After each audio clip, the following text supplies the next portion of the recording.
नहीं मिली हमको आजादी भाषण के भरमारों से, नहीं मिली हमको आजादी भांति भांति के नारों से।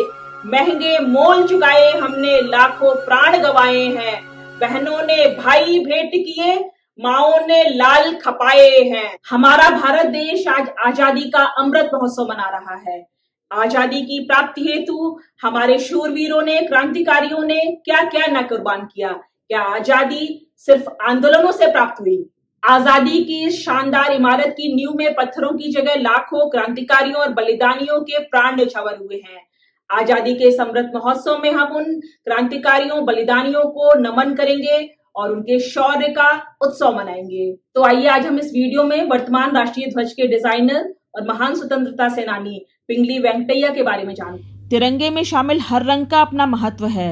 वैसे ही तिरंगा डिजाइन करने वाले शख्स पिंगली वेंकटैया के नामों के कई अर्थ और महत्व हैं। वह एक भाषाविद, भूविज्ञानी और लेखक भी थे। पिंगली वेंकटैया को जापान वेंकैया, कपास वेंकैया, झंडा वेंकैया और डायमंड वेंकैया जैसी दिलचस्प उपाधियां भी दी गई थीं। पिंगली वेंकटैया ने खेती किसानी से लेकर भाषा और प्लेग जैसी बीमारी तक के लिए कार्य किया।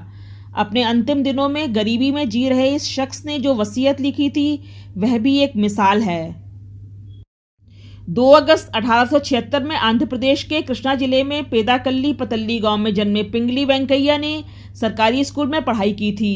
वह जिस क्षेत्र में बड़े हुए वह टेक्सटाइल और मछली पालन के लिए जाना जाता था। खेती किसानी भी बड़े पैमाने पर होती थी। उनके परिवार वाले कृषि पर ही आधारित थे।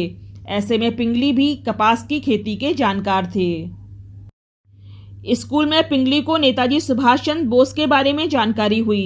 पिंगली के जीवन में इसका असर पड़ा और 19 वर्ष की उम्र में मुंबई जाकर उन्होंने मिलिट्री सर्विस ज्वाइन की। यहाँ उनकी ट्रेनिंग हुई और इसके बाद उन्हें अफ्रीका भेज दिया गया। उन दिनों अफ्रीका में बोअर युद्ध चरम पर था। सुभाष चंद्र बोस से प्रभावित होकर मिलिट्री ज्वाइन करने वाले पिंगली की दक्षिण अफ्रीका में महात्मा गांधी से मुलाकात हुई। जब गांधी भारत लौटे तो पिंगली भी भारत लौट आए। यहाँ वो अंग्रेजी हुकूमत से लड़ रही गुप्त क्रांतिकारी इकाई का हिस्सा बने। इसके बाद वह इलूरू में रहने लगे। क्रांतिकारी साथियों के साथ काम करने के अलावा वह कपास की खेती भी करने लगे। वह खेती के क्षेत्र में अलग अलग प्रयोग करने लगे। उन्होंने खेती को और बड़ा रूप देने के लिए अमेरिका से कंबोडियन वैरायटी का बीज मंगवाया। इस बीज को भारतीय बीज के साथ मिलाया और एक नए तरह का बीज बनाया। इन बीजों को उन्होंने चेल्लापल्ली में खरीदी गई जमीन में लगा दिया, जिसके बाद एक नए तरह का कपास पैदा हुआ। वर्ष 1909 में एक राष्ट्रीय कृषि प्रदर्शनी लगी थी। यहीं पर एक अंग्रेज अधिकारी को पिंगली के बारे में पता चला।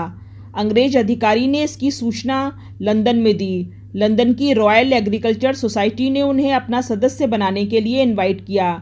पिंगली इसके बाद कपास वेंकटैया के नाम से प्रसिद्ध हो गए। पिंगली ने इन्हीं दिनों रेलवे में गार्ड की नौकरी के लिए आवेदन किया। वेल्लोर में उनकी पोस्टिंग हो गई। यह उन दिनों की बात है जब पूरे मद्रास में प्लेग फैला हुआ था। लोग प्लेग से मर रहे थे। इसे महामारी घोषित कर दिया गया था। ऐसे में पिंगली ने नौकरी छोड़ दी और प्लेग के खिलाफ लड़ाई शुरू की। इलूरू में पिंगली का मन ज्यादा दिन नहीं लगा। वे लाहौर चले गए। वहां एंग्लो वैदिक स्कूल में संस्कृत, उर्दू और जापानी भाषा की पढ़ाई की। वर्ष 1913 में उन्होंने नई तकनीकी और नए प्रयोग पर एक स्पीच दी, जिसके बाद लोग उन्हें जापान वेंकटैया के नाम से जानने लगे। यही वह समय था जब कांग्रेस की नज़र उन पर पड़ी और उन्हें अपनी एग्जीक्यूटिव कमेटी का सदस्य बना लिया।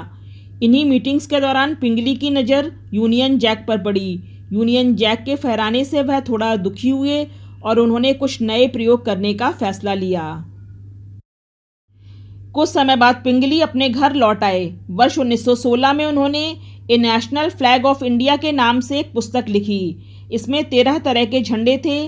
कांग्रेस का सदस्य होने के नाते वह प्रत्येक अधिवेशन में भाग लेते और वहां देश का अपना राष्ट्रीय झंडा होने की बात रखते। इसी बीच वह आंध्र नेशनल कॉलेज में लेक्चरर के तौर पर काम करने लगे। वर्ष 1921 में विजयवाड़ा में कांग्रेस का अधिवेशन हुआ। यहीं पर पिंगली की एक बार फिर महात्मा गांधी से मुलाकात हुई। पिंगली ने गांधी जी को झंडे का डिजाइन दिखाया। गांधी जी को उनका आइडिया पसंद आया।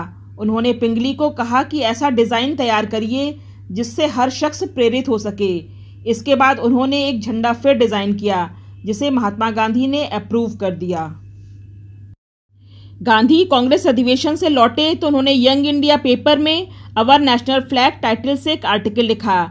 इसमें उन्होंने लिखा कि अपने राष्ट्रीय ध्वज की खातिर हमें जान की बाजी लगाने के लिए तैयार रहना चाहिए। उन्होंने लिखा कि पिंगली वेंकैया ने एक किताब में देश के राष्ट्रीय ध्वज के बारे में बताया है। उन्होंने हमारे खुद के झंडे के लिए भी कई मॉडल बनाए हैं।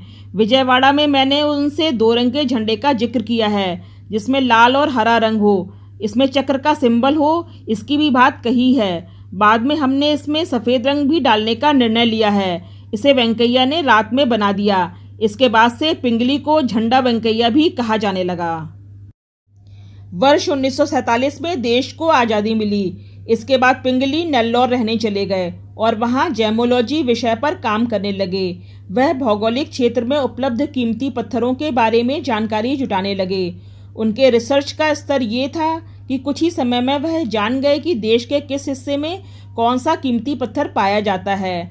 सरकार ने उन्हें अपना सलाहकार बना लिया। यहीं से उन्हें डायमंड वेंकैया के नाम से भी जाना जाने लगा। पिंगली ने रुक्मणी अम्मा नाम की लड़की से शादी की।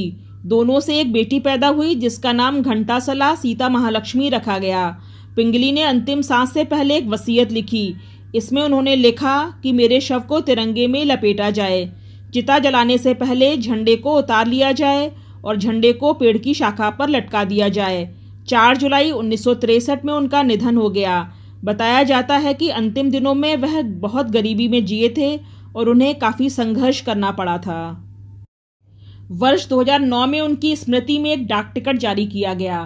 वर्ष 2015 में आकाशवाणी के विजयवाड़ा केंद्र का नाम पिंगली वेंकैया केंद्र किया गया। इस महान राष्ट्रवादी स्वतंत्रता सेनानी को उनके जन्मदिन के अवसर पर मेरा शत शत नमन। वह अपने समय के एक महान बुद्धिजीवी और स्वतंत्रता सेनानी थे। चाहे हम उन्हें कपास वेंकैया, डायमंड वेंकैया या जापान वेंकैया के नाम से जानते हों, पर जब भी हमारे देश का राष्ट्रीय ध्वज फहराया जाएगा तो उन्हें हमेशा झंडा वेंकैया के नाम से ही जाना जाएगा। तो यह थी वर्तमान राष्ट्रीय ध्वज के डिजाइनर और महान स्वतंत्रता सेनानी पिंगली वेंकैया के विषय में आज की विशेष वीडियो। यदि आपको वीडियो पसंद आई हो तो वीडियो को लाइक करें और चैनल को सब्सक्राइब करें। धन्यवाद।